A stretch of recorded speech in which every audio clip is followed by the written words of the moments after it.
What up, doe? The only place where grown men argue about emulation like it's politics. It's your boys, Detroit Love, P-Dubs Arcade Loft, Michael B. the Game Genie, and Nostalgia with another episode of the Super Game Room Dudes Friday Night Just Got Live.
What has been an exciting week in the world of home arcade and retro gaming? This week has been that exciting week. It's been a very, very fun ride. What a roller coaster of emotions a lot of us have been on this week, looking at everything that's happening and all the news and talking points and things we got to talk about. But as always, guys, you're coming to the right place to have these discussions. That's right. It's the Super Game Room Dudes, the Friday Funhouse, your favorite and longest running home arcade podcast. I'm your host, P-Dubs. With me, as always, is Detroit Love, as well as Steven Nostalgia. Michael B. the Game Genie was making a guest appearance on Glen's Retro Show. He should be here in a couple of minutes. Guys, how are you? Good to see you. Steven looks tired. Carl's nervous because the Lions got the Chiefs this weekend. How's all that working out for you guys? Well, for one, Michael never stops talking, so he'll be here probably about another half an hour or so. But other than that, man, I'm excited. I'm excited for the weekend. It's going to be a crazy game. Sunday night football. My Detroit Lions at Arrowhead is going to be a crazy, crazy game. You definitely want to make sure you watch that game. How about you? Where's Chicago? Are you guys at home? The Bears, I think, are away playing the Commanders, which last year the Commanders scared me. This year, with them being 3-2 and them looking shaky, the Commanders don't scare me. I think the Bears got a chance to win this Sunday on the road against the Commanders. And Nostalgia, how is, since we're talking about manly things, how is Pokemon Green and Pokemon Ruby? How are things going for you? Oh, that's painful. Patrick, that's painful. I'm actually in the middle of Pokemon Emerald. Just nice. To be clear. Good for you. No, haven't really been doing very much gaming at all, actually. So it's been a busy week. Work has been absolutely Your YouTube shorts keep getting better and better every time, man. Every time I see these great YouTube shorts, and then you just put out a video, the top 10 Super Nintendo games that everyone needs to play. Mm-hmm. I did. Did you? What was number one? Can you just tell me? Can we spoil it? I want to know what. Spoil it? I want to know what your number one is. I just want to know number 5. Number one on the list was Chrono Trigger.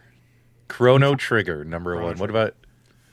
Oh, here we go. Mikey Two Pins is here. What's up, Mikey? Good to see you, buddy. What's happening, Phyllis? Oh, whoa. Loud? That was loud. Yeah, that was loud, but it went down. It's okay. This StreamYard is really crapping out. Like, guys, we really got to just go to OBS and use Teams or Skype or something, because, like, even now it says I only have 1 bar of internet strength. You with were their like underwater earlier, but you look clear now. With their servers. Is this better? Like, people are saying my audio is low. Has this improved anything? No, you sound. Yeah, you're good. You're good. I sound better now? Oh my God! Yes. Yeah. Wow. Should a little too loud? No. A little bit? no, Leave it there. Leave it Nice there. and Okay. deep. That's the kind of baritone that I could spend the rest of my life with. I'm glad to hear that. It almost sounds like this. It almost sounds like that that beautiful voice we hear in all his YouTube shorts. Today on Super Nintendo. Yeah. Okay. Well, this is definitely strange. I have to boost up the gain on the mic, but I almost never have to do that. So Yeah. just Man, for you every time guys. I see you, though, Steven, there's less and less crap behind you. Are you selling everything you own? Are you? Are you? What's going on? Are you moving? No, just moving stuff around, just moving stuff around. I had some other boxes back there that you saw in like many other streams, but we just moved those out of the way. So, and now behind me is just like parts and components for some videos that I'm working on. And yeah, got rid of the At Games pinball machine, which was just taking up space and collecting dust. So, feeling pretty good. Feeling pretty And when good. you say got rid of it, did you sold it or you gave it away? What? Oh, I sold it. You I sold? sold it, and I got a lot more money for it than I thought I was going to. So I was very Good. pleased. Yeah. That's the way it works. That's the way you made out. It's hard turning a profit on secondhand home arcade products, right? It's easier to do it on. Well, it's easier to turn a profit when you don't buy anything yourself, and people give them to you for review. That's very easy to make money when you get it all as review stuff. Right, nostalgia. 100%. And when you're not on the island, so Yeah. Yep. Man, and Carl's audio sounds good. Like, guys, mic check, Super Game Room dudes. I think we got balanced audio for a change. I think the that's mic true. sounds nice. Check one. Check one. We got a number of topics to talk about tonight, including Glen's Retro Show is sneaking a surprise in. It's nice that we'll be able to talk about something going on with Glen's Retro Show tonight, because his Kickstarter ended.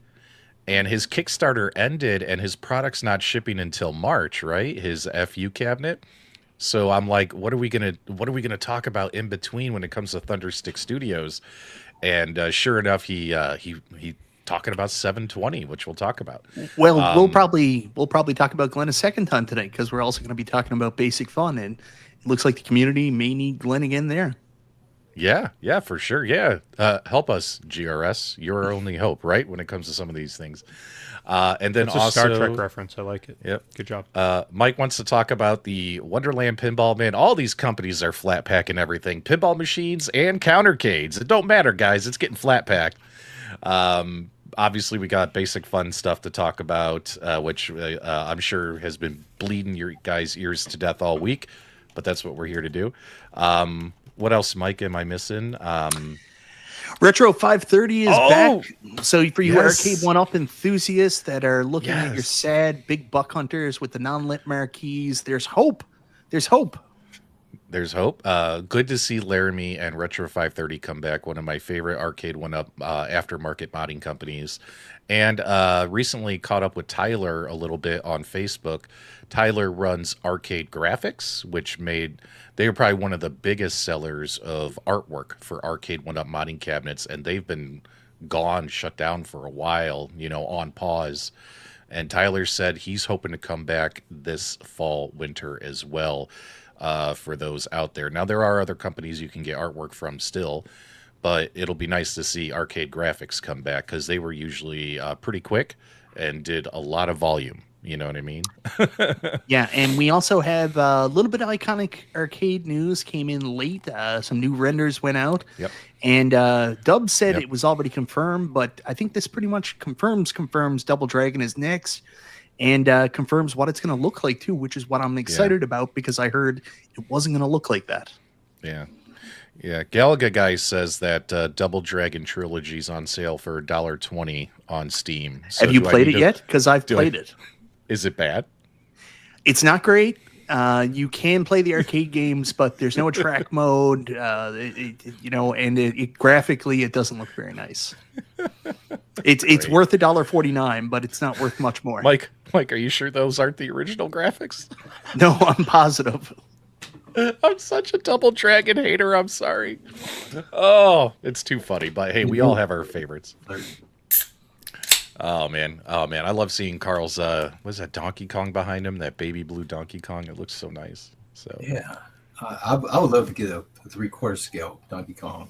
Everybody would. You can now, thanks to our buddy G.I. Joel. G.I. Joel. I saw that on someone's stream, or just I hadn't seen the whole production of it, but I think you mentioned it, Michael B, right? Yeah, and a couple people got them in the community now.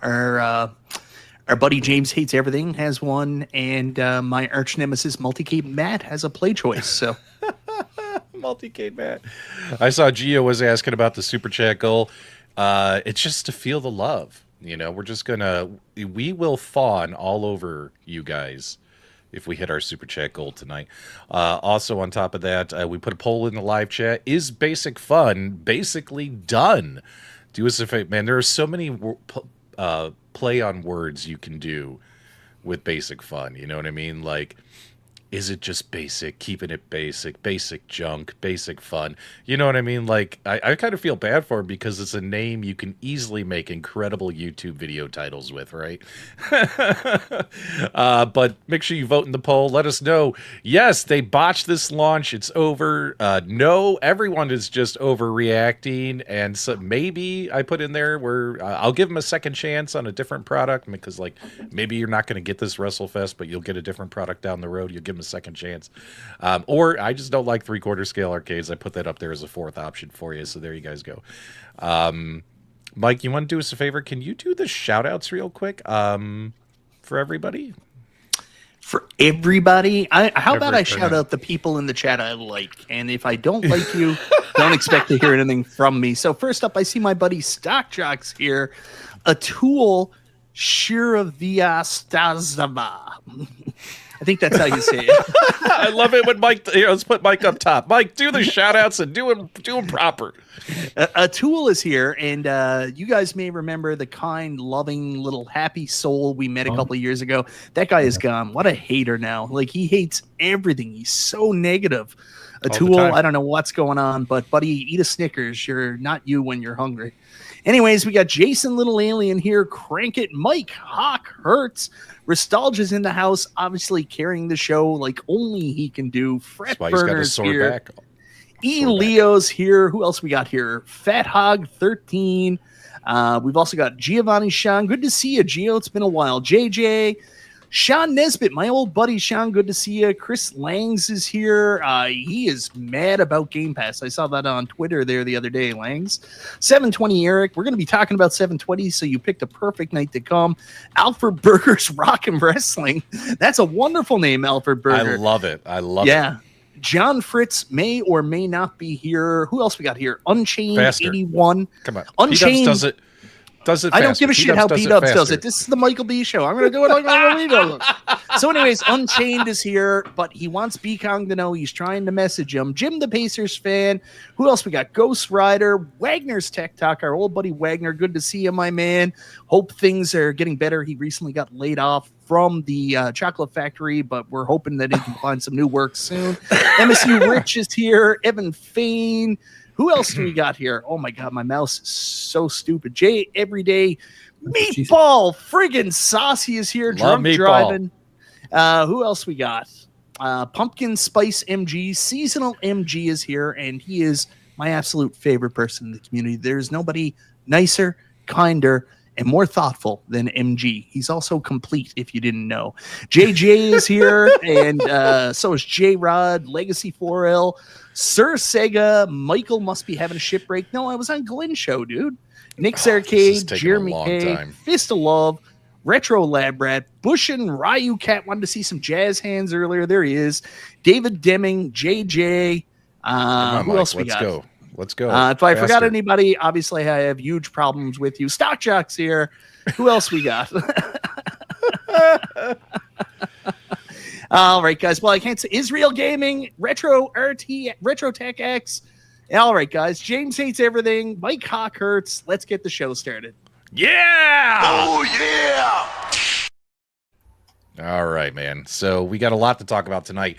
Let's start off with I think the first topic is kind of boring. I think people would tune away. Let's hop into something a little interesting. So GRS, Glen's Retro Show, Thunderstick Studios, put up a little post a few days ago this week, teasing something very interesting. You guys want to see it, or did you guys already catch it? Let me know. No, let's not. Let's just skip the segment altogether. Yeah, let's skip the segment. Let's skip the segment. Let's do it.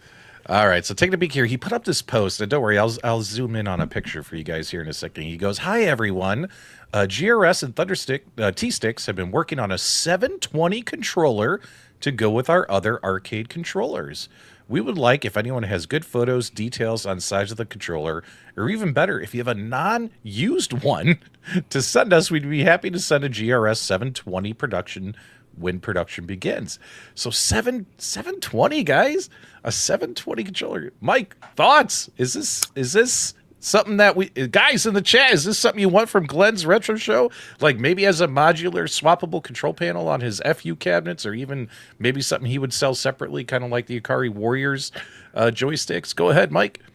Well, I think it's really cool that Glen's doing this. Obviously, it's a very super niche market, kind of like his Ikari Warrior rotary joysticks. Not everybody was going to be super interested in that unless you were like a huge rotary joystick Ikari Warriors fan, but he's meeting a need that, there's not, I don't think there's anybody else out making like 720 joysticks just randomly that you could use for, arcades, or if you wanted to recreate a 720 or even emulate it. So I think it's pretty cool. I did talk to Glen on a show. He actually does have a 720 joystick now, so we're past that stage. He actually does have a real one to kind of go off.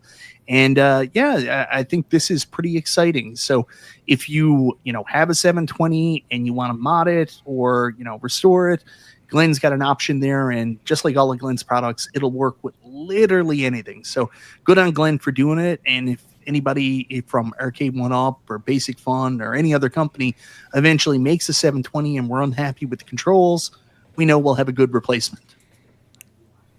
Good stuff. I have no idea what a 720 is at all. It's a skateboarding game. Okay. Yeah. I'm not familiar with it. Yeah. Well, it's a fun classic arcade game that I absolutely suck at. If I'm going to play a skateboarding game, I need a controller, my thumbs, and sitting down on my butt. I'm terrible at this game. Terrible. Mike, you ever play this one? I played it on Nintendo. I've actually never played the arcade. It's a really super cool arcade cabinet, very similar to what Return of the Jedi should look like instead of what Basic Fun did. So it's interesting. Passion project for Glen. Another one that he's working on that's not as highly publicized. He's also doing a Paperboy controller too. So for those like super niche controllers that are out there, like there is nowhere else you're going to be able to get these, put them to a mount to play emulation or anything like that. So it's good that somebody's trying to keep certain parts of arcade history alive. Yeah, that'll be cool to see. A proper Paperboy handlebar kind of thing, Beats playing it with a controller on your Arcade One Up. Oh, man. Like every time, I don't know why Midway forces these companies and these little licensing deals. Like, you have to put Paperboy on your Mortal Kombat arcade. You know what I mean? It's like, why? it's just not a great game to play with a joystick, So, but yeah, very, very exciting stuff coming from Glen. Look forward to hearing more as things progress. Just really quickly, Glen is, overwhelmed. He's currently building the Build-A-Cade FU, getting that out for everybody. Of course, what he needs to do now is take on more projects because that'll help with the stress. But if there's one way to eliminate stress, it's more stress. It's add more stress. Add more stress. All right, so that's good stuff there. We also have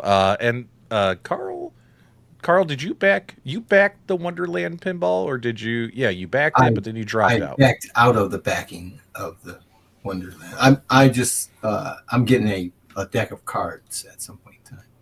I think it's shipping. I got a notification. Oh, you backed the deck of cards? Yes. Good for you, man. So my favorite thing is Carl backed it and he got in with that cheap package, the super cheap one, the cheapest one. B-Kong talked him out of it. So Carl was like, yeah, I dropped my Wonderland pre-order. B swooped in, grabbed the cheap pre-order from Carl. He did? The minute Carl left, B jumped in and swooped in and stole his pre-order. It was intentional. So the folks over at Wonderland Amusements shared a video on YouTube, and they also emailed it out to all their backers or pretty much anyone who's on their email list. If you I'm interested in following your company for updates on their website, etc. So some of you probably saw this week. This video came out, and they showed the unboxing and assembly, and we're talking a lot of assembly for your pinball machine. And Mike, take it away, man. You wanted to talk about this. No, Go ahead.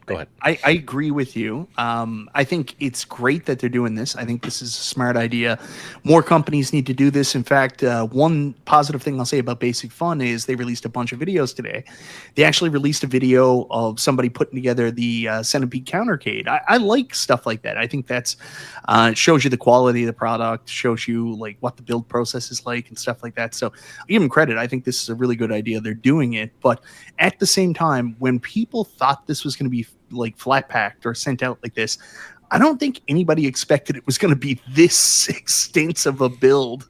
Like, I don't mind building the back box. We did that with Arcade One Up, but building the play field and like putting on all the toys and stuff like that. Yeah, like, man, that's going to be wild. Well, let's at least put it this way. For those of you who get one of these, at least putting it together from scratch like this, actually, I think might be good from a learning and maintenance point of view. You know what I mean? Like if you've put it together and then like something, let's just say something goes wrong and the company reaches out to you like, okay, you got to replace this or fix this. You might know now what they're talking about because you literally put it together from scratch. So I see this being good from like learning the innards of your machine, and I see that being a good selling point. But honestly, I thought it would still be kind of flat packed, like Mike said, but not to this extent. Like I thought maybe the playfield would be assembled, and you know what I mean? At least the playfield, like a big long box, but no, man. Go ahead. Yeah, at least playfield, like putting on all the toys. Like I haven't watched this full video, so I don't know if like you have to put on the ramps and all that stuff. But man, that seems so daunting. Hopefully, it's a very easy process. I agree with you, Charlie, 100%. What a pain in the ass. This is well above what I thought we'd have to do. Well, actually, he's wrong. This process is a pain in the knees. You're definitely going to need some knee pads. Knee pads. You should include knee pads with this. I agree with you guys. I assume the playfield would have been assembled in a separate package, and the other things wouldn't be so bad to put together. Time consuming, obviously. Again, if this game is fun, exciting for $1,000, that it's the price you pay for the labor there, I guess. So hopefully this thing is fun to play. I can't wait to see people receive this. The first videos are going to definitely take a while to come out, right? Because they're going to need to assemble this thing for a couple of days probably before they can release something. But I'm glad they're at least letting people be aware so they can anticipate. Because I would be quite surprised if I didn't see this video and I got my box totally like that. I would be like, wow, this is wow. So Cammy and a couple other people are stating that the playfield is mostly done. It's just put a couple toys on it, so that's not too bad. That's much better. I was like, do I have to? Because like, if you have a real pinball machine, you know what? You could see it in the background. Let's go full screen. Look, the playfield is assembled. Maybe it's the upgraded items that you have to put on. Yeah. I was literally gonna say, guys, this doesn't look so bad. Why are you guys bitching? What are you talking about?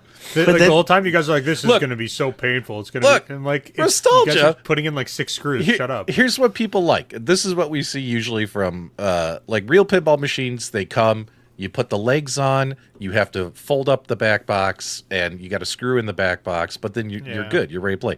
When it comes to like all the home arcade V pins, we've had to put the legs on, maybe build the back box, I think with the arcade 1-ups. Maybe build the back box or at the most and attach it. At games, the back box was built. We just had to attach it. But still, it was just a simple concept of attach the back box, attach the legs, plug it in, get to gaming, right? So this one here, it's going to be a little while before you get to the gaming. You know what I mean? That's all. That's true. But can I say this? I love the artwork on this thing. Yeah. Like, I think it looks very attractive what they came up with. It's bright, it's colorful, it's very pretty. I love the artwork on this thing. But the gameplay still doesn't look super exciting to me. And well, at least you talk about the artwork. At least unlike my IRK, at least you don't have to put your own decals on. You don't have to put your own stickers on. At least the artwork's applied. That's true. Can you imagine if it wasn't applied? Oh my God, that would be.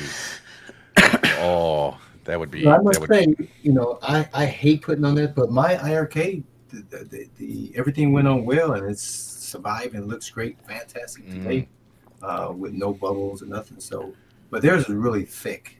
So IRK at least did a good job with that. I was still just surprised I had to put it on when I got it. Yeah.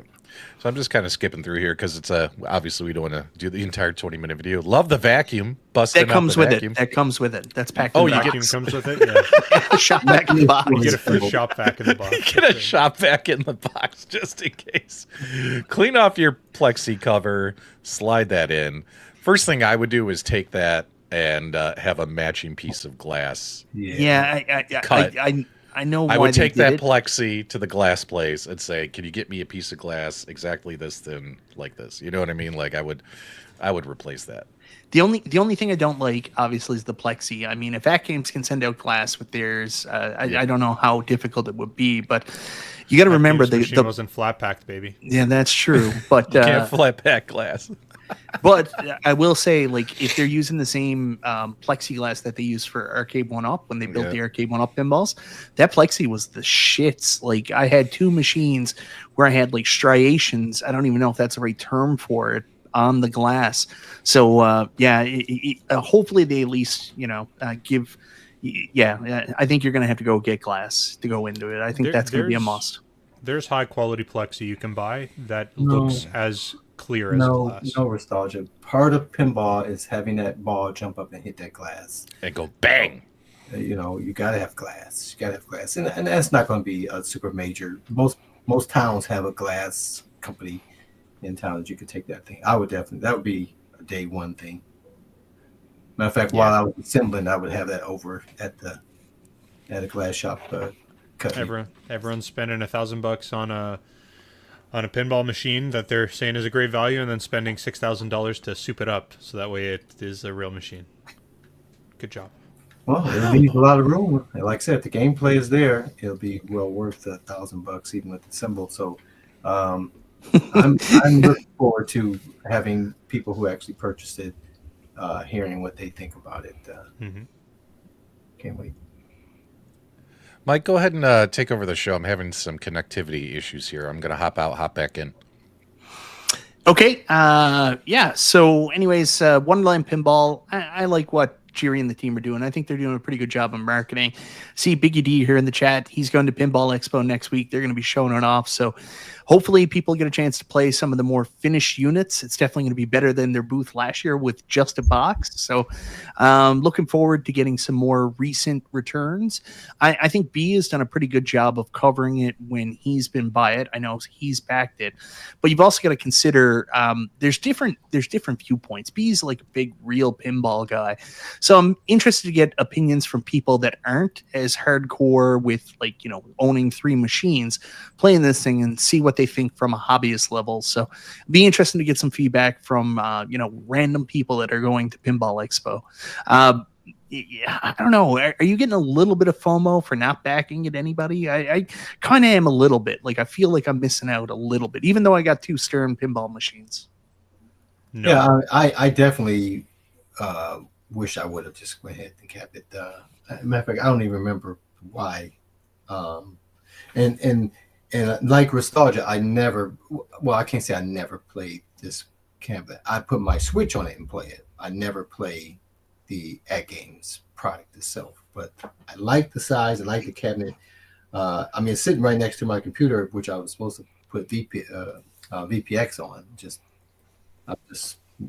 not that worried about it, But I have no real mechanical pinball, so it would be nice to have had that and tried it out. So, Jeremy do I look better?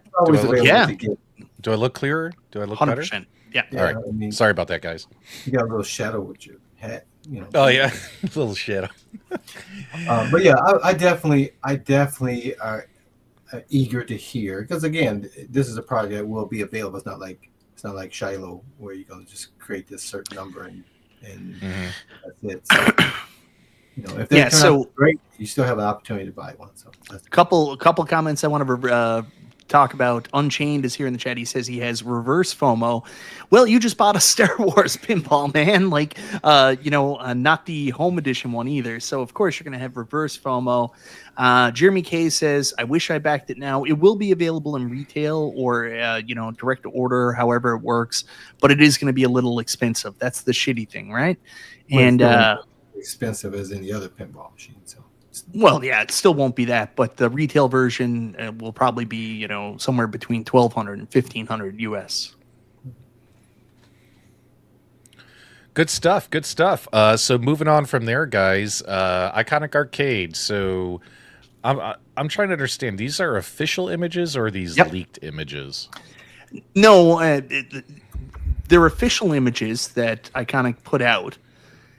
They were leaked by Iconic, and the only people who think they're leaked are idiots. Okay, so these are official, not leaked images. These are official, not leaked images. in All right. fake backgrounds. Well, it's all AI in the background and stuff like that, and CAD renders. These aren't real product images. Keep that in mind. Oh, okay. Okay, so these are just new official renders. Yes. Okay. but not leaked renders. No, okay. not leaked. All right. So guys, what do you think of the Street Fighter World Warrior we got going on here? So this is Iconic Arcade. What's interesting is Iconic Arcade's going to be doing what? The 19-inch screens, right? Yeah. And Well, they're doing XL size, right? Yeah, it's XL size, and it's I forget what the official size is. I think it's like a 21-inch monitor. So the actual screen size is going to be 19.5 inches in the 4:3 aspect ratio. Yeah. So Josh says it looks so real. Pro Baller Zero says Iconic will be the one to rule them all. Jason says Iconic cabs look fantastic. Good to get your guys' feedback here on the show. Nostalgia, what are you thinking, man? I think this render needs a little bit of work. there's a couple little details that I'm like, their graphic designer needs to clean it up. The machine does look really good. These guys are making the best looking machines out of anybody in the space period. The best looking vendors of the best looking machine. Really? You think there's another company? You think like Basic Fun is doing a better job in their designs? No, I think the best looking cabs in the industry are still, New Wave Toys and Quarter Arcade because they do them exact replicas. That's what I like. Bro, I said in the space, I'm talking 3/4 scale, man. We're talking three-quarter scale. This isn't 3/4 scale. Whatever the fuck it is, it's not. You know what I'm talking about, Mike. Yeah, I personally, I think this is a better artwork than they originally had, but it's still very different from the original artwork. I would have preferred original, so I do have to throw that caveat out there. But you're not wrong. I love the look of this cab. It looks good. It looks good. What do you think, Carl? I mean, I think they're onto something here from the appearance point of view. I mean, I think it looks pretty sharp. I mean, this is the artwork that got voted on, right?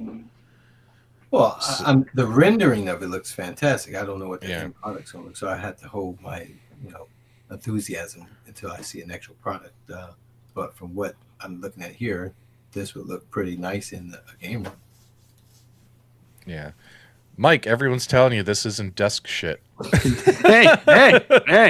I think it looks awesome. I will always push for these cabs to be more authentic. That's just who I am. I'm going to be that way. Even though it lost in the poll, I would have preferred the little tiny square on the side that just had Street Fighter. I'll never not be that guy. But show the other image because that's the one I'm more excited about. Well, you gotta, Mike, you gotta like. You give a mouse a little bit. Yeah, you got to give a mouse a cookie before you give him a glass of milk. And here's your glass of milk, Mike. So this is it's officially official. Yeah. That Iconic Arcade is going to be making you guys that Double Dragon. So this is officially from Iconic Arcade. Yes, it's a render, but still it lets you know what you're working with. Everyone knows I'm not a big fan of the Double Dragon games, but I got to say, from an appearance point of view, you take a quick glance at it, like, whoo, you know what I mean? Looks exactly like a Double Dragon arcade, right? Yeah. So from an appearance point of view, hat tip to Iconic Arcade. I think this looks very, very attractive. I'm just not a big fan of the games, just like I'm not a big fan of Bad Dudes. But I mean, just because it's not the game that I want or love doesn't mean it's crap, right? Like, you know, so there you go. Mike, what are your thoughts on Double Dragon? I am so happy. I had heard rumors in the background that they were actually going to change the side art and go with something more multi-Katy, more art style. I love the fact they stuck with that side Taito artwork. I think that looks beautiful. It's so, you know, traditional and ugly, but in the best possible way. The front of the cabinet looks great.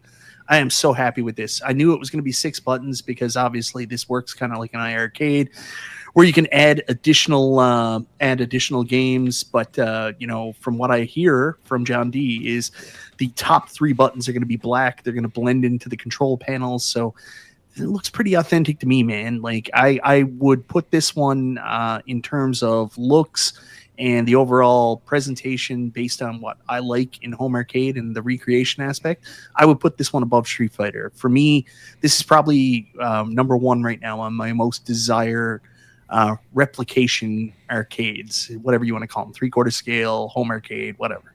That's a hot take, man. But more desired than that is this episode. And Jason Little Alien gave a $2 super chat. This episode rates 10 out of 10, but only because it's October 10th. Thank you, Jason.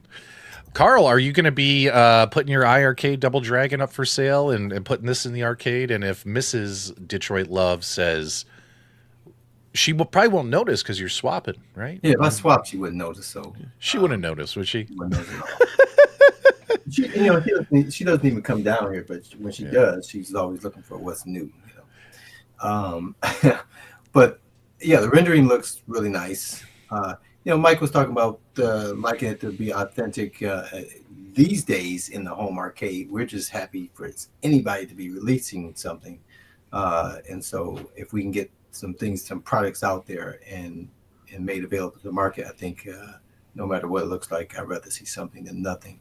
But yeah, Double Dragon, I love my cabinet. I seldom ever play the damn thing, you know, unfortunately. But yeah, this looks pretty cool. So I wouldn't buy it because I already have the way to play it, but looks cool. Yeah. You know, I'm gonna go ahead, Mike. Go ahead. No, I was just reading B. Kirby's comment there.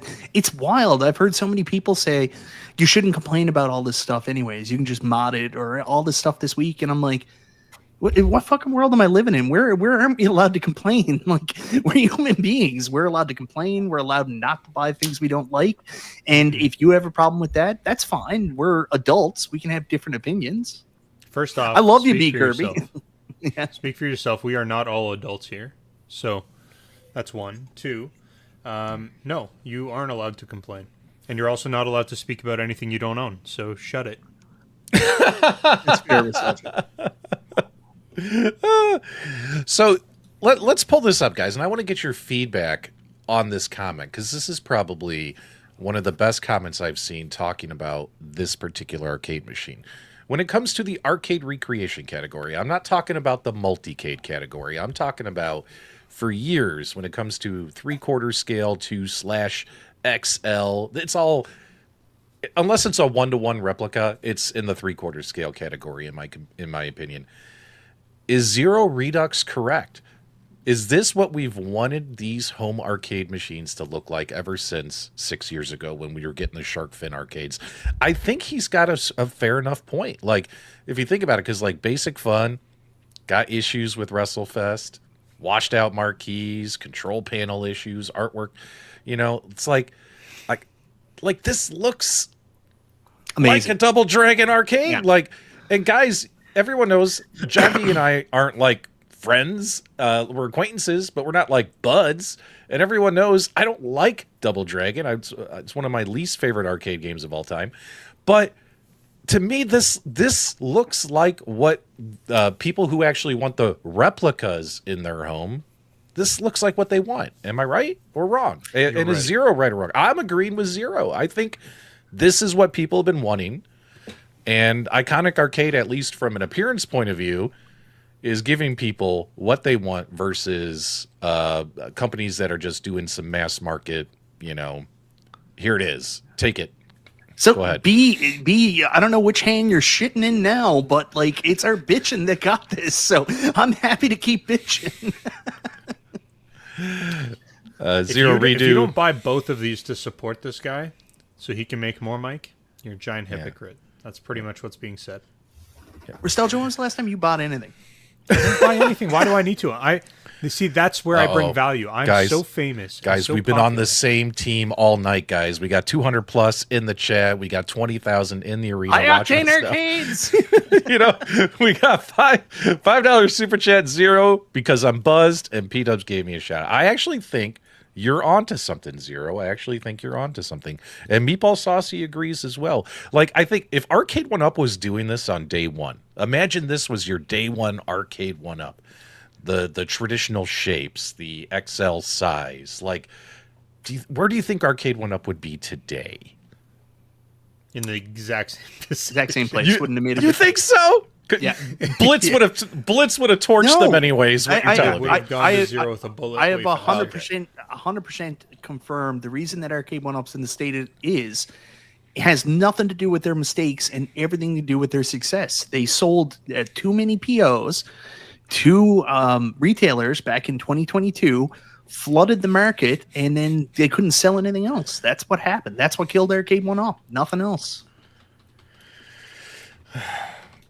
You guys are correct. Sorry, the live chat's cracking me up. Go ahead, You're Carl. right, P-Dubs. This would have been a better product had it come out this way in 2018.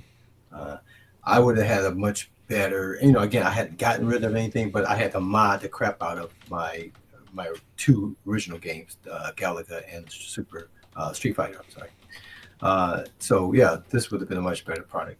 But I always say, again, at these prices, the cabinet itself, if the cabinet looks great, it's a win regardless. Yeah. Because if you want to keep it the way it is, fine. If you want to mod it, then it looks much better at this state. Looks wise, absolutely love it. But let's call a spade a spade. This is all still vaporware until people get the Street Fighter and Street Fighter Alpha Cabs in their hands and test it out. We know what the screen is like. We know whether or not the marquees are going to be washed out. We know how the games play, what the UI looks like. It doesn't really mean shit. So right now, we've got. I know you hate your life, but let somebody else talk for a minute, will you? Anyways, I just want to say, from a looks perspective, I'm really happy with what Iconic's doing. I'm excited, but again, proof's going to be in the pudding when we get our hands on this because, we haven't seen a production unit demoed yet. So, I hope that's the next thing they can do. And in the very near future, get a production unit out, show off how it looks, some gameplay, something like that would go a long way to help people regain trust in Iconic, especially after all the delays and stuff like that. I think that's fair. And yeah, it all comes down to what is it when it really happens. Like a lot of us, think about it. We cover this space. We cover the news. What do you guys expect us to do? Hop on here and talk about the latest Ford Escape SUV that was released? We're going to talk about products coming out in this space. Some people expect us just never to mention these products ever, which is ludicrous considering we covered this space. But what cracks me up though is when products are announced and throughout the development process and reveal, we talk about them, we report on them, we share our opinions, we get your opinions. Then the products actually come out and they're in hand, they're physically real. And yeah, there are going to be times, kind of like this Wrestlefest, at least in my opinion. I know some of you out there like your Wrestlefest, where you're going to be excited for something, and then the minute it shows up and you actually touch it and see it in person, you're like, WTF. You know what I mean? Did you feel like that recently? Very recently, but before we get that, Mike, I'm glad you mentioned Marquees. I've been hogging the mic. Take it away, because this is exciting news when it comes to the world of Marquees. I am known as the man, he who does not mod, but that is not entirely true. There's two companies I've worked with quite a bit. I've got their products and put them in my arcades, one of which we already talked about earlier, GRS Thunder 6 Studios. I had a Star Wars flight yoke. I still have the flight yoke. I didn't sell my cab with that, but I also got a trackball for Centipede, which we're going to talk about a little bit later, and that's fantastic. The other one was one of the most essential mods that ever could be done with an arcade one-up cabinet, because this company refuses, for some reason, to put up a light-up marquee on this cabinet, and that is Big Buck Hunter. Big Buck Hunter always sells with just a wooden replica marquee, and this is an absolute essential add-on to get a light-up marquee. It's not only an essential light-up marquee, but it is also absolutely beautiful, super high quality. I did this mod myself. Absolutely recommend it. It's a little on the pricey side, but I think you guys are going to love it in the end. Good to see Laramie and Retro530 back in action. I know he's been still like doing coin doors and stuff, but it's good to see that, especially with that recent Buck Hunter. Yeah, Carl, you saw that one, right? The new one. Yeah. What is that? Mossy Oak. Mossy Oak. Yeah, I saw it at the not Costco, it's at Sam's Club. So Sam's Club has. Last weekend they still had a couple there. Looks like a real nice cabinet. I've been a fan of backlit marquees day one when Arcade One Up came out with them, without them. And we talked about the third parties earlier and talk about them here. Yeah. This community has been, the home arcade has been wonderful because of these third party people making these cabinets, allowing us. some of the third party have been absolutely shit.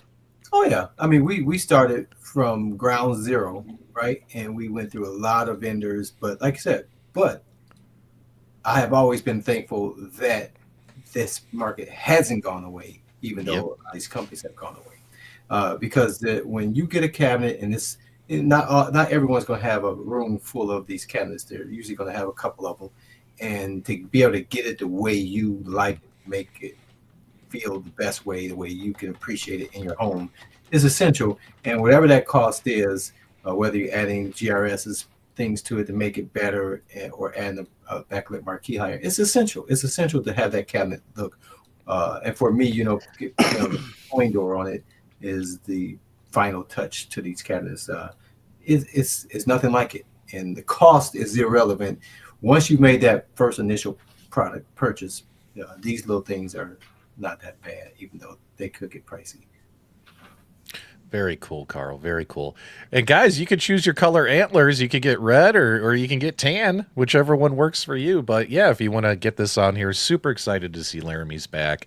And we just wanted to give him a plug there, guys. If you're interested, you won't be disappointed in this marquee. Everyone who has one, I've never seen anyone say anything negative about it. I haven't seen anyone out there say, oh my God, this is terrible, blah, blah, blah. So it's got great feedback out there from customers who purchased it. Believe me, I am not a modder, and I say this is an essential mod. Good stuff. So real quick, before we dive into Basic Fun, which I'm sure a lot of people are here for the Basic Fun conversation, I think that might be the last topic. Oh, real quick. Mike, you want to talk about At Games and their pinball thing, and then we'll get to the big announcement. We got a big announcement, and then we'll talk about Basic Fun. Go ahead, Mike. Yeah, there's not much news with At Games this week, but they did officially announce that Scared Stiff is going to be coming to the At Games Legends Pinball 4K. No official announcement on Party Monsters yet. We got a price point. It's going to be $10 for a single game pack. So keep that in mind. We already knew because Zen Studios had announced it, but now At Games has announced it as well. What do you think about that? Nostalgia, Elvira, man. It's good for them. As long as they keep bringing good quality titles over that run well, I think they're gonna. I mean, it's good for everyone who owns one of those machines, so that's good. I think next week, you know how there was a lot of coverage this week on this news. I think next week, guys, you're going to see a ton of coverage on these Elvira pinball games. They're coming out on Pinball FX on PC, coming out on the At Games, coming out on VR. You're going to see a ton of coverage, and these games deserve that coverage. You okay, Mike? Yeah, I'm okay. My canister and my chair is broken, so I got to get a new gaming chair soon. I can't wait for Elvira to come out. I'm going to play Pinball FX VR for 2 hours every night before I go to bed. All right. Nostalgia. Next week is a special episode of the Super Game Room Dudes. We got a special announcement for you guys in case if you missed it in our Facebook group or on our community post. But Nostalgia, who's coming on next week? I don't know. You tell me. Quarter Arcades is coming on with a very, very special show. So next week will be a sponsored stream of Super Game Room Dudes. Call us shills all you want. I don't care, because the information we're going to be delivering to the community is very exciting for folks who are excited for the Quarter Arcades brand of quarter scale arcades. So they're going to be on next week. We got reveals, we got a few surprises, and all kinds of stuff. And when they showed us earlier yesterday what they plan on showing you guys next week, I think there were big smiles all around the conference call, weren't there, folks? I mean, Carl, what'd you think of it? You were on that call with us. Oh man, yeah, it was. I was excited. I'm definitely excited for what these guys are doing. I've always been a fan of quarter arcades. The size of them are great if you actually want to play them. But they do such a great job with these things, and some of the things that they're ready to announce is something I've been looking for a long time. Yeah, when I heard it, that's the first thing I thought of. I was like, Carl must be shitting his pants right now. So I'm happy for Carl. Can't wait to do the show next week. Michael, I do not shit my pants. I cream my pants, just so you know. So. Okay. Geez. Okay. Whoa, Okay. whoa, wow. Wow, wow. I have to throw a disclaimer out anytime that we do anything with a company or I talk to a company. I have to remind people I'm not here to make friends. I'm here to make money. So guys, if you're a fan of these products, I invite you to tune in. No matter what the news that comes out over the next 7 days, next week's episode will be dedicated to quarter arcades, because there's so much that we're going to be talking about and showing off that they want to share with you guys that it's going to take up the entire episode. So next week will be a special sponsored episode. We do these from time to time, and I love it when these companies reach out to us and are like, hey, you guys have the best audience. We want to come on your show and share what we got going on. And that's thanks to all you guys in the live chat. So hopefully you'll still tune in next week, because you never know. Even if you're not interested in these, maybe you'll see something that gets you excited, right? Gets you excited. So there you go. All right. So that's it with Quarter Arcades. Let's talk basic fun. Go ahead, Mike. I'm going to head out. I'm just kidding. You're integral to this whole segment. You're the catalyst that created all this. So, the anger. But go ahead, guys. Make sure you vote in the poll. Vote in the poll. We were all pretty hopeful Basic Fun was going to come along and challenge Arcade 1-Up for the replica arcade retail crown. We had some concerns going into it, obviously, with Wrestlefest, because originally, when this was announced, all their images, everything showed they were going to have full rosters. And then we learned out they weren't going to have full rosters. So we were going into it. We thought this was going to be pretty much, a product that was on par with Arcade 1-Up, minus like a few different things from the deluxe model coming in at the same price, with some characters being out. When the product released this week, we found out it was actually much worse. So they released the product, and unfortunately, the price had gone up by $100. Thankfully, there was a coupon to bring it back down to $4.99, but they raised the price on their Ultra line of cabs by $100 to $599. This was due to tariffs, the 30% tariffs that were in place.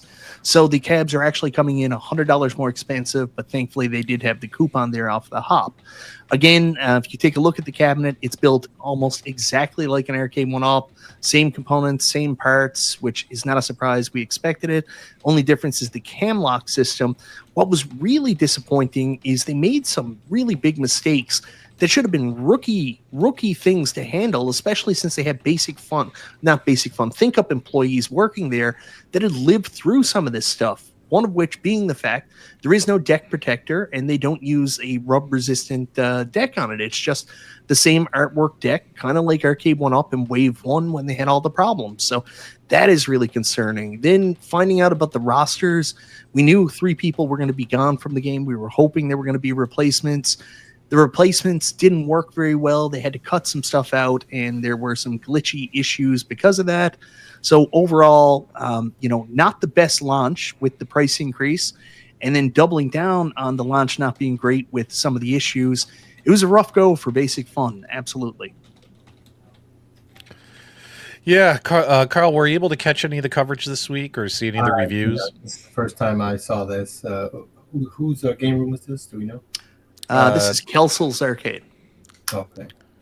Yeah, big shout out to Kelsel's Arcade for getting an actual review out there. I've only been able to do some YouTube shorts, but there will be a review. I'm actually hoping to film it tomorrow and maybe publish it tomorrow or Sunday. But this is his actual footage from his review, so you guys can kind of see this thing fully assembled and put together and how it compares to his Arcade 1-Up lineup. Make sure you subscribe to his channel, all that kinds of stuff. Courtesy goes to him for this footage. But here you go. Here's the Wrestlefest with its washed out marquee. And gray control panel. Odd colored control panel. All the advertisements for the control panel showed it to be a solid like black, and it's more of a gray, very light black, right? And Black. now with the cam locks, you do have a very nice, smooth arcade machine. Like there's no bullet holes. You know, it doesn't look like a drive-by shooting of screws and all that stuff. But this is, of course, their Ultra Series one that just came out. And sure enough, we're finding issues with the games, with the emulation, all that stuff. The problems just keep adding up the further you dive into it, which kind of put me in a bit of a tiff, Mike. And someone cracked me up when they told me, hey, P-Dubs, I noticed on all these YouTube shorts you keep posting, you keep getting angrier and angrier as each short goes up. So much so that I was dropping F-bombs in the last short. And that's when I was like, okay, I need to step away from this machine for a minute because I'm getting too hot. By the way, can I just say, though, when you're playing WrestleFest as Earthquake and he does his jump and jumps and sits on a guy, it's freaking hilarious, by the way. That is so much fun. Go ahead, Mike. Go ahead. Well, I've talked a lot about this week, and obviously as a WrestleFest fan, I'm really disappointed. But like, we knew certain characters weren't going to be in it. We were hoping for replacements, but most people talked some common sense there that it was going to be so expensive. I think the biggest disappointment was also finding out that certain superstars had also been removed from superstars, like Macho Man, Andre the Giant. One of my biggest problems with WrestleFest was the fact that the whole point of the game is getting to the Legion Doom and doing that tag team battle royal. And I was furious about that. But then finding out they took out one half of the tag team that you play superstars towards as well, that both games, bosses and final match, is messed up, is really frustrating. So we talked about it on James' show last night. I don't know if, it would have been better if they told people up front, even with a slight disclaimer saying some characters have been removed due to licensing restrictions, all that stuff. Was it better to not tell people and then hope they don't bring it back, or tell people and then end up not getting them to buy? I don't know the right answer from a business perspective, but from a community perspective and from a loyalty perspective, I'm sure there's a lot of people who bought this not realizing, because they don't watch YouTube crazily like the normies, bought this and then got home and were pretty disappointed. Are we the normies, though, or would they call us the crazies? We're the crazies. We're the crazies. We're the ones who consume all this stuff, talk about it all the time. We're the nuts ones. Yeah, so it's been interesting diving deeper and deeper in this thing. And sure enough, when I took off the PCB, so obviously we're looking at an altered game. We're missing wrestlers. We're missing logos. A lot of this stuff we knew prior to it being released is stuff that they would have to do, right, for licensing. And then, we found out about Legion Doom, Sergeant Slaughter, but the impression was that was all that would be missing. And then, of course, now we find out on the second WWF game included Superstars that we're missing those Andre the Giant and Macho Man, which upsets me because Macho Man's the greatest of all time. I don't care what anyone else says out there. It just angers you, right? It angers you. Like, now what's interesting though is you'll notice that on their Amazon listings, Mike, they've added the disclaimer now. Oh, perfect. That's good. Smart. They've added the disclaimer now, guys, on the Amazon listings that they are missing those characters from those games. Apparently word has reached them of this community's reaction to that. And so that's now... I think it has to do with less of our feelings and more to do with RGT85's feelings and his, reach compared to ours. What are you talking about? Mike? Your video has got as many views as his. Oh, I had no idea. Yeah, I'm glad I was able to help everyone make videos this week. Thanks, P-Dubs. If you had made a video instead of staying up all night being a jackass, you would have got all the views. That was absurd, P-Dubs. What? I know. He's like, I'm just glad that my information was able to help everyone else get their views. Get paid. Yeah, Mike's only in it for money.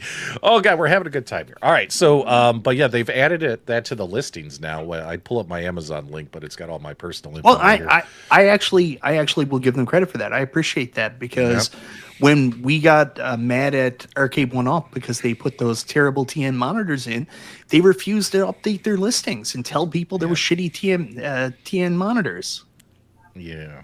Oh yeah, the TN monitors. I remember that. Yeah, and we were like, going forward, you need to make sure that people are aware of the quality of your monitor if you're going to make changes like this. And they didn't do shit until they put the BOEs back in.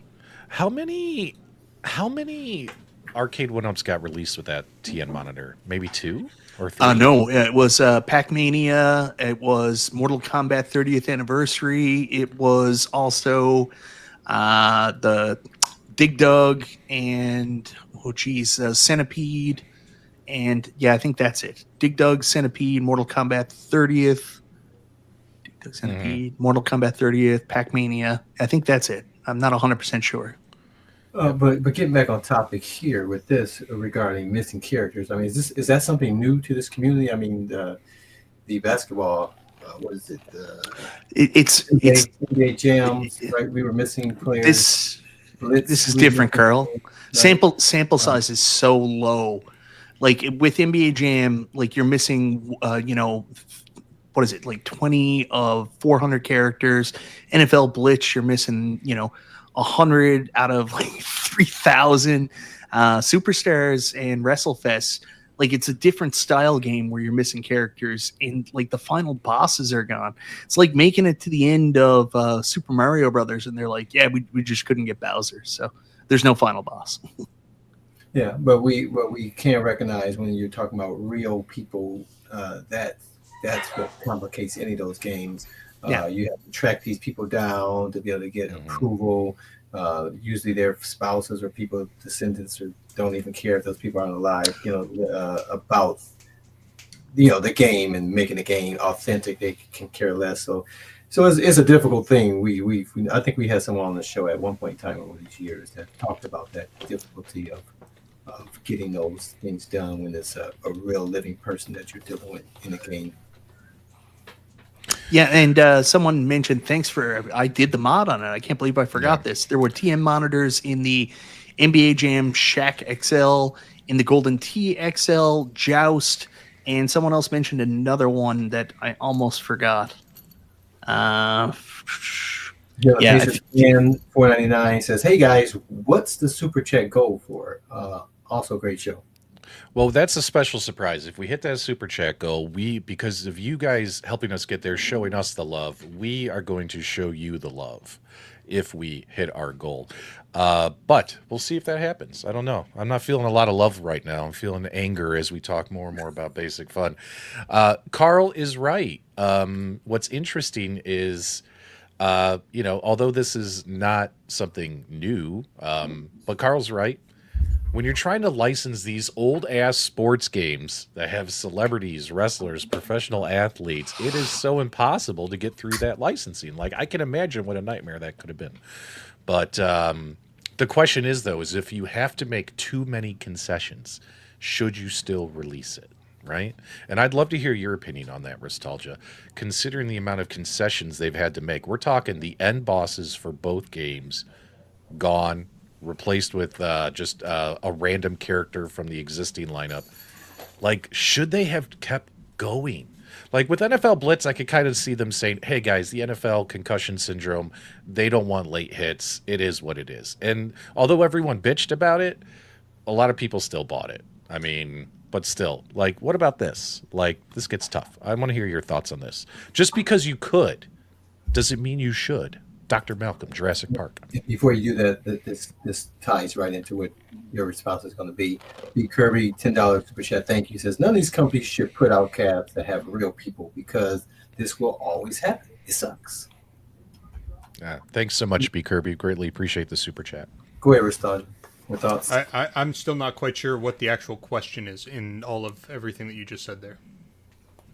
If you have a game that requires you to license characters, and you can't get all the characters, should you move forward with the game? I guess it depends on the game. If you've got Batman, for example, and you can't license Batman or Robin or whoever else is going to be there, and they're the main characters of the game, don't do that. With games like, I don't know, let's use one of the NFL games just as an example. If you can't get specific characters in there and you just replace them with dummy characters but with the same stats, you still get the same gameplay. So like I don't really have a problem with those sort of games coming out. With Wrestlefest, I think if there is no other way for you to get that out there, I think that there is an argument that it's still okay to bring it out. Okay. And should you not remove, say, memory slots or whatever, where people can possibly maybe add those things on after the fact, after you sell it? I think the reality is it's 2025, and these things are not locked down in any meaningful way.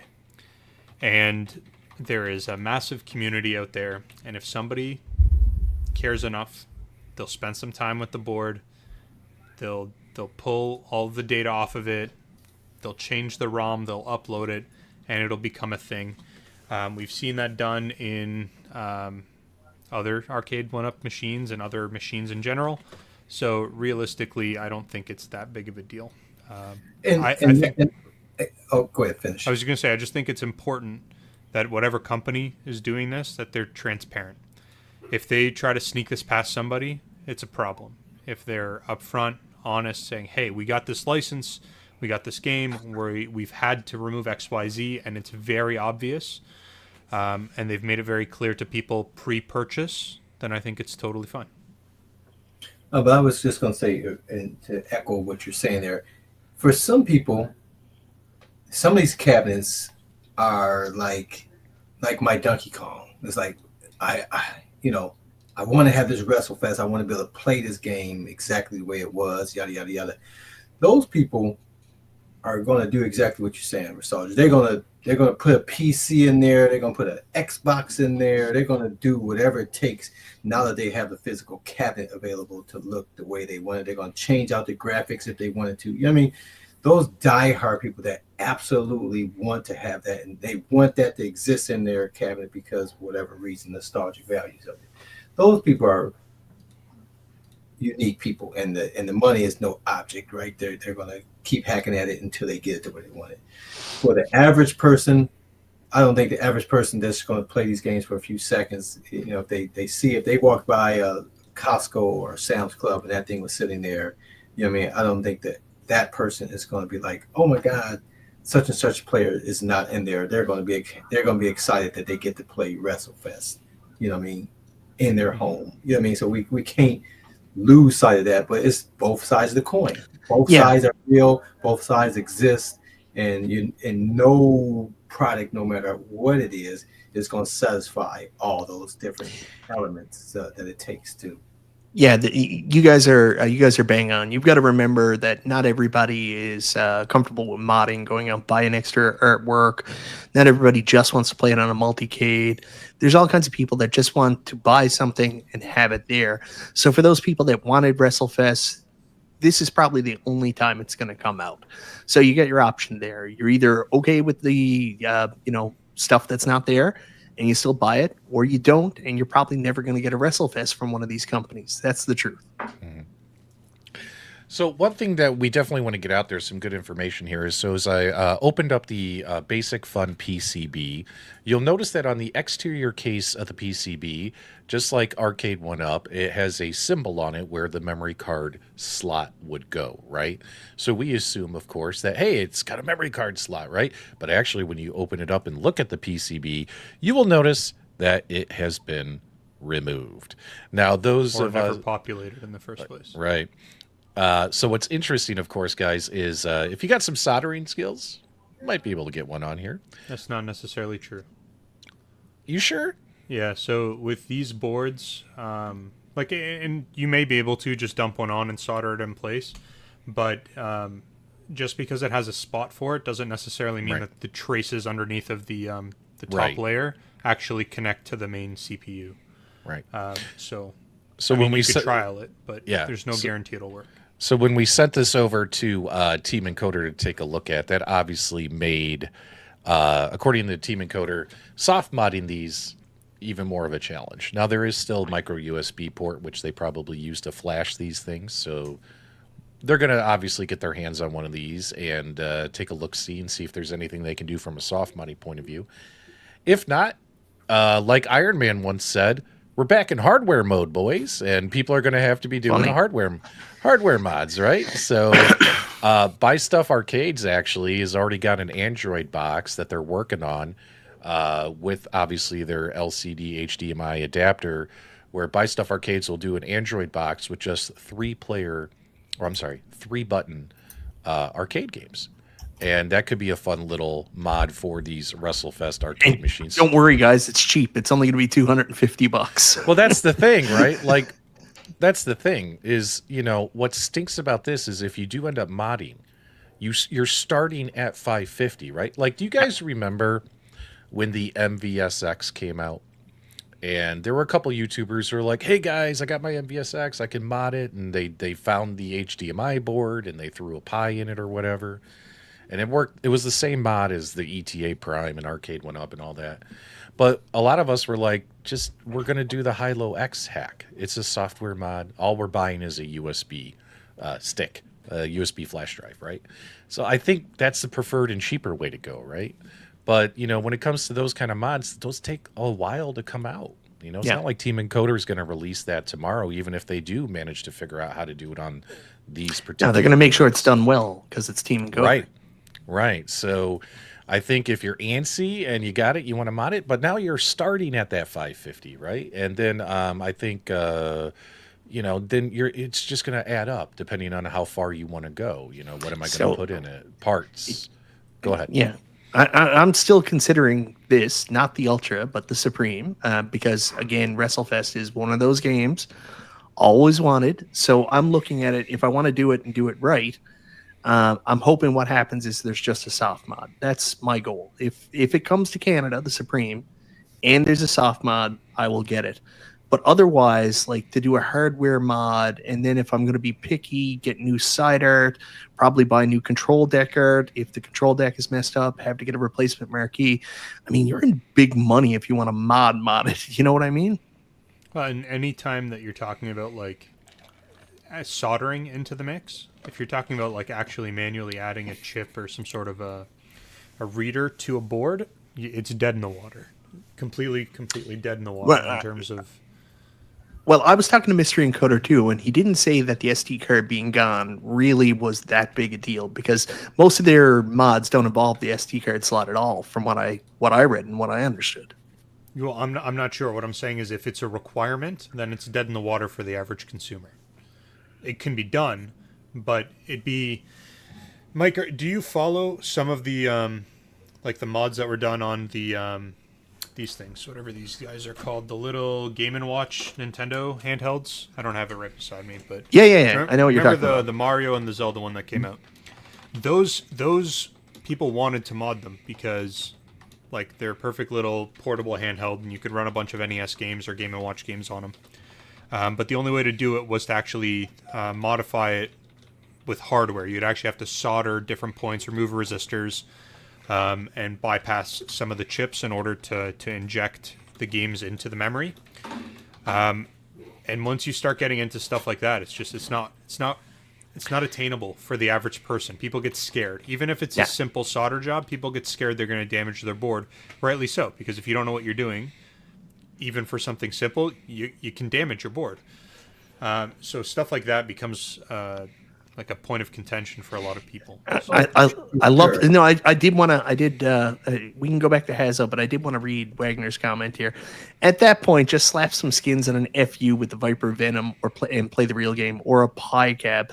See, like I hate that comment. Like I love Glen's product. I think it's awesome. But again, for me personally, like if I put a WrestleMania skin on Glen's cab, which looks like one arcade game that ever came out.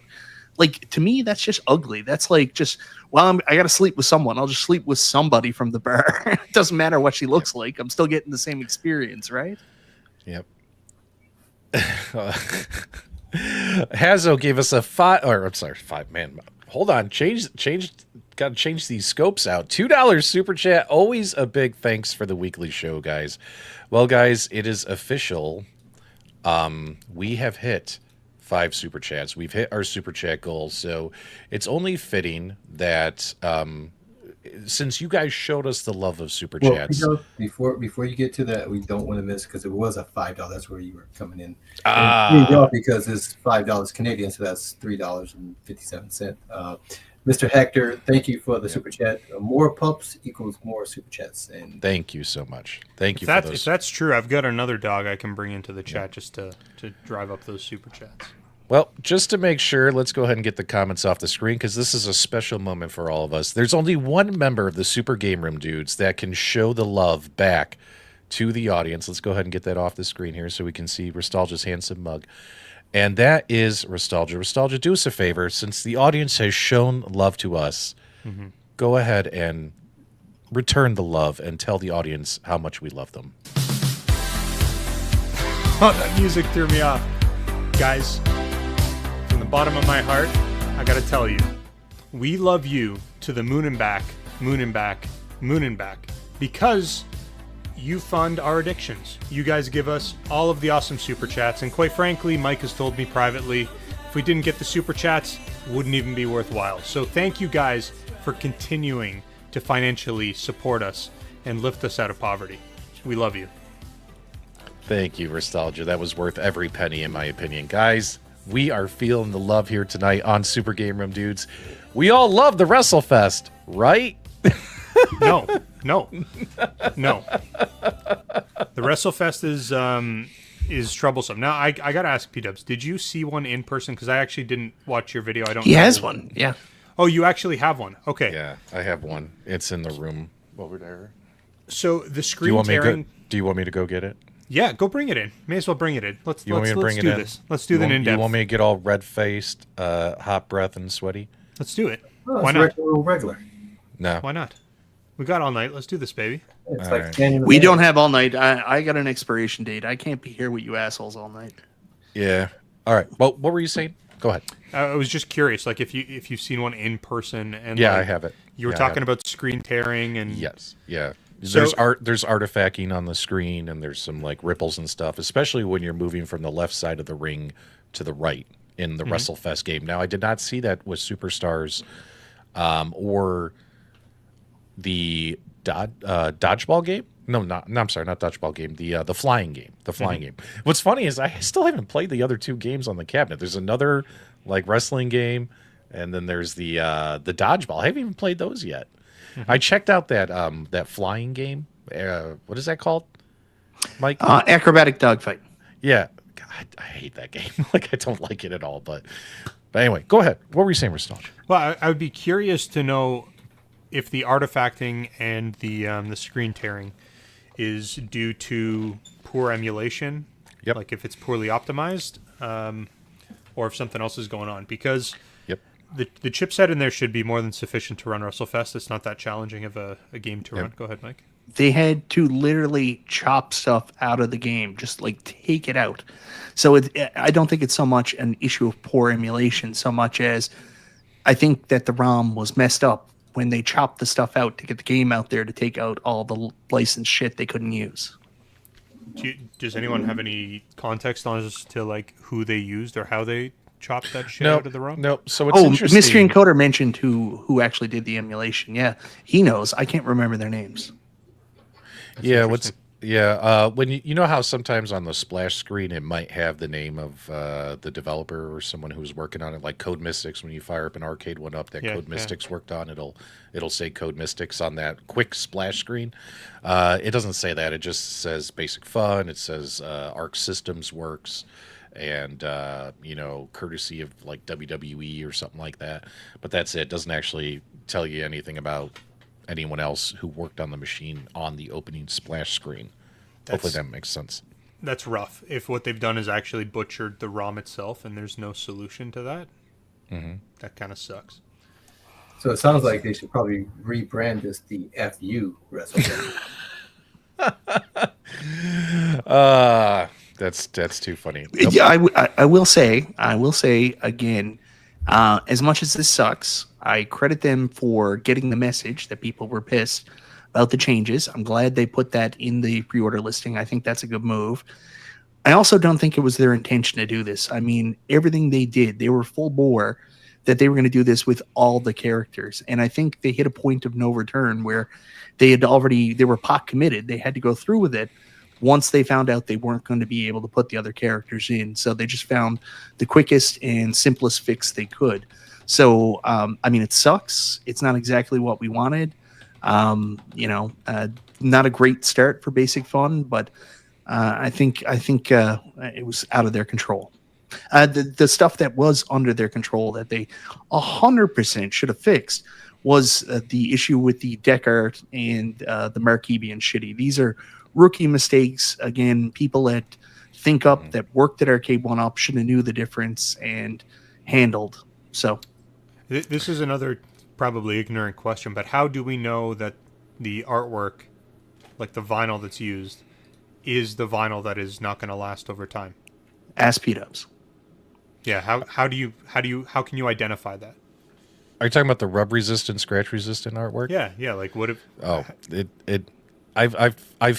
I've felt many panels in my time, Stephen, and I'm telling you, I don't think it is.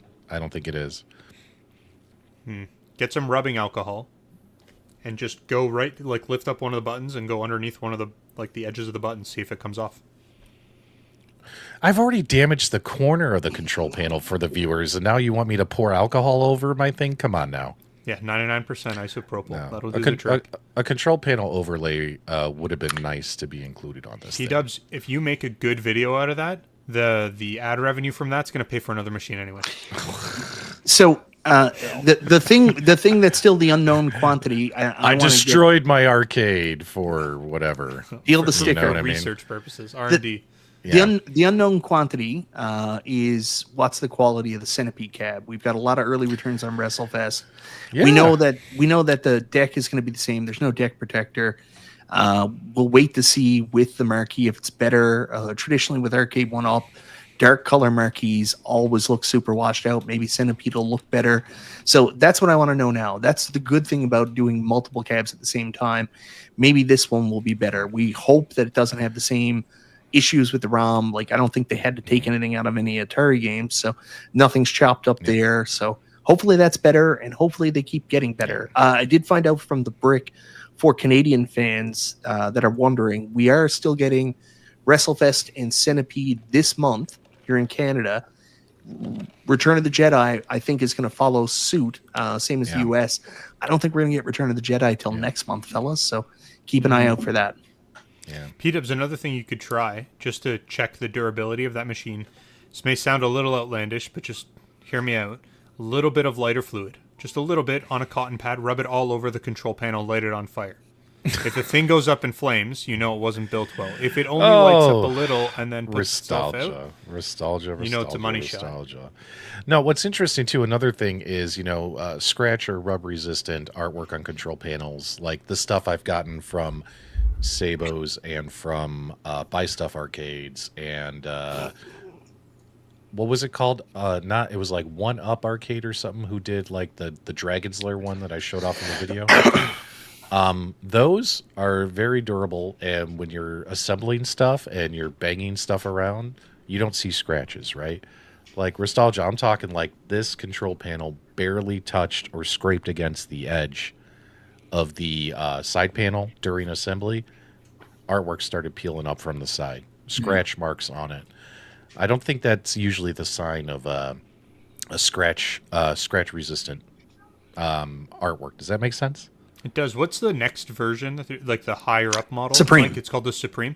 Maybe the Supreme is going to come with like better quality vinyl and a we'll see. Deck we don't know everything. But yeah, no deck. And they're going to encourage people to buy the more expensive. But I'm actually going to open a ticket with Basic Fun, because I keep seeing like the videos they released today on their YouTube channel, like general maintenance videos and stuff. And whenever they show the Wrestlefest arcade, it's got a nice deep black, rich looking control panel, right? And mine is gray, Kessel's is gray, and maybe they're defective, or maybe they forgot to do a step.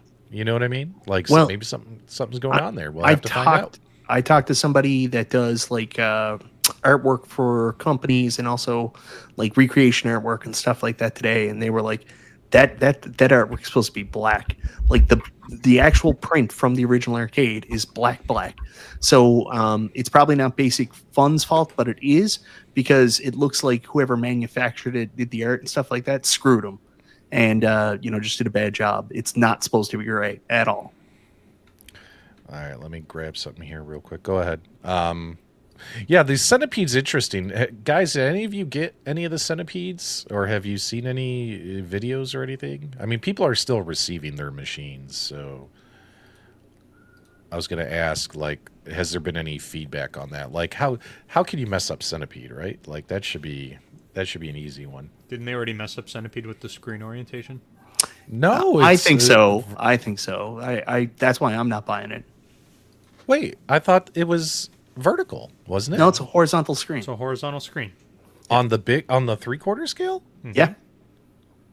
Isn't it the handheld, like the little countercade thing, is the one that's like a better? Yeah, like I still might get the build your own countercade from them because it has a vertical screen, but I wouldn't get the Ultra Series because it has a horizontal screen. I'm not interested. All right, let's go ahead and pull up the results of the poll. So based upon everything you guys have seen so far this week, man, we had over 200 people respond to our poll this week, guys. And is Basic Fun basically done? 46% of the audience says they botched this launch. 24% are willing to give them a second chance, maybe on a different product. 19% said that the complainers are wrong. Our expectations were too high. And then 11% of the audience just doesn't even care about 3/4 scale arcades. It's fascinating. There's so many people in home arcade community and that watch shows. Some people that even make shows hate home arcade products, but are still here for some reason. I don't get it. Yeah. Now, I do have the Basic Fun Centipede countercade. Those were the only two I had ordered. And yes, I did order. I paid out of my own pocket. Blah, blah, blah. So, whatchamacallit, I do have that one, and I'm trying to figure out if I should return it or bust it open. I'll have to think about it. It's a lot of work, but I'll probably bust it open because I have seen a number of people say they want to see it open, and I could still return it afterwards. It's funny that these countercades are flat packed and you have to assemble them. Like it's not a difficult assembly. It's just more work, right? Like, you have to admit, the arcade 1-up countercades that were in a box pre-assembled was nice. Like, right, Carl? You love those things. Yeah, if you open the box, pull it out, turn it on. Yeah, if you're gonna mod it, it's already taken apart for you. So, one of the things I do think is a smart move for the countercade. It sucks that we got to put them together, obviously, but like smart from a business perspective is where it's flat packed, they can send a lot more over. Those countercade boxes were actually pretty bulky. I mean, it's a lot less coming over, more money for shipping, more money for freight. So you can understand why they wanted to flat pack it. And honestly, I watched the video today. It didn't seem like it was that hard to put together, but still at the same time, like, we're so used to not having to that it's weird, you know? Mm-hmm. Richard says the casual fan doesn't care. The niche community doesn't make a difference whatsoever. Guys, so true. Yeah. Nostalgia, we don't matter. I'm not in the Wii. I'm more of like the casual when it comes to these products. Look at Nostalgia distancing himself from the rest of the all these guys that did it that were all heavy into home arcade at first, and they're like, I've evolved. I am now into other things. I'm not part of the 3/4 community. Like, I've never really been like a home arcade or even an arcade guy. Like, I've always Nostalgia, been at one point you stuff. bought every single cabinet that came out. Yeah. That doesn't mean I was like how many of those products did I actually make videos on, though? All of them. Think about it that way. No, I didn't. I made like, I've got like maybe 10 arcade 1-up videos in the history, maybe 15 in the history of my channel. Like, I've always, first off, my channel was always focused on emulation. I got into this stuff because I thought it was cool. I still think it's cool, but a lot of the products that are coming out are shit. So like, that's not. I don't disagree with that. So from my perspective, I'm like, hey, they had some cool stuff. It was kind of cutting edge for the time, but a lot of these companies have fallen off. I still have my AtGames machine. I still enjoy it, but like I'm still an emulation guy. I'm gonna be into my handhelds. I'm gonna be into PC emulation, stuff like that. I thought you were a retro Nintendo channel now. A retro Nintendo channel? You don't know what you want to be. I know exactly what I want to be. I know exactly what I want to be. What do you want to be? What do you want to be? I just want to be me, baby. Just want to be me. Let's help you get there. Yeah, I like this market. I really do enjoy these products, and I know enough about them that I can play ball, but I'm not a 3/4 scale junkie or anything like Michael B. Mike U, Mr. Oh, yeah. Mr. Michael B is the V pin is cool, but I'm Mikey 2 pins now. I own an original. I own a real pinball machine. So that's what it was like. And see, I love emulation as well. I love to be able to play games that you couldn't play, and there's a bunch of different ways to play all those emulations. But I still like being able to walk up to a cabinet and play certain games. Well, I was talking to Glen about this earlier. Like there's people will say I want this, this, and this, but at the end of the day, like I go back to this 100%. Whenever I talk about Arcade 1-Up, I bring this up. It's the same debate as the Nintendo Classic versus the Pi. Like when everybody was buying Nintendo Classics, everybody was like, "That's a ripoff. It's bullshit. Buy a Pi." What? It's a dumb argument. Yeah, it's such a dumb argument. Like, it's like, what does it matter? I just want the Nintendo Classic. Like, I don't need to, do the same thing you do. But they're like, you're stupid because I'm so smart and I have a Pi. I don't give a shit that you have a Pi. I got this little Nintendo that I'm so happy with. It's the same thing, and that's what Arcade 1-Up does. But they have, and these other companies, but they have to do it good because there's a million different ways to play this game. In order for us to want to pay that amount of money that they're charging, they have to do a very good job with the nostalgia in order to get us to take that money out of our pocket, or we're going to find other ways to play it. 100%. And for me, I think too, like I would be much more prone to be buying some of these machines if they were making games that were like more in tune with what I grew up playing, right? Like I'm younger than you guys by a fair amount. So when you guys are like, oh, Wrestlefest, that was actually before my time. And like a lot of those wrestlers, even when I was watching wrestling growing up, they weren't even wrestling anymore. So, like, I don't have that affinity for those sort of games. Come at me with Crazy Taxi, I'm going to lose my shit. Give me a Tekken machine, I'm going to go wild. Like, give me a Cruisin' USA machine, I'm going to buy it. But some of these, they don't click with me. It's such a difficult balance because everybody's going to be disappointed if you don't do what they want, right? I think that the most likely candidate to do some of the 90s to later 90s games is Iconic because they have the hardware to do it in their chipset and they have the desire to do it. I think that the 80s market, specifically the 80s market, has been underserved. We've got a lot of games in the late 80s to mid 90s, but we'll see what happens.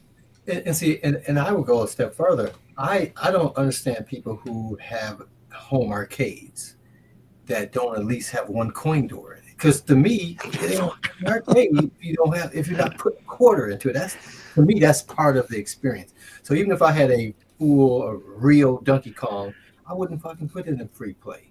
I want to be able to put the quarter in and hear that coin. I'll tell you what, Carl. You ever come over to my house? I'll show you where the quarter goes. Yeah. So everybody's about what I got a slot I can put it in. Whoa. What your appeal is with arcade. So you're not going to be able to satisfy, and the people who want those experiences are going to go that extra to get that, whatever that takes, even if it means getting a real cabinet. But to me, I just don't get it. It's like not even one. You're not going to put a real coin door in any of your cabinets. To me, that's just weird. Did we thank Kirby for this? No, we did not mention it. Thank you, Kirby.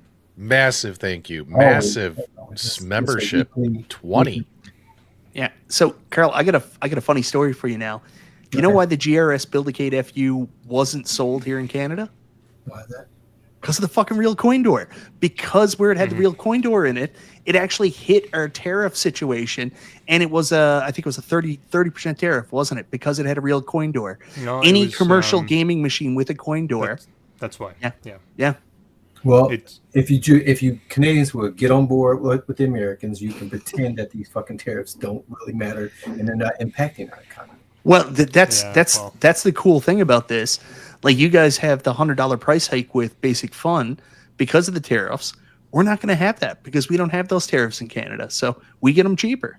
Of course, our money's worth less, so it doesn't really matter. It all balances out. Our monopoly money is just our government is so incompetent that they've dropped the dollar all the way to like 70 cents. I think it's even less, 70 cents of a US dollar.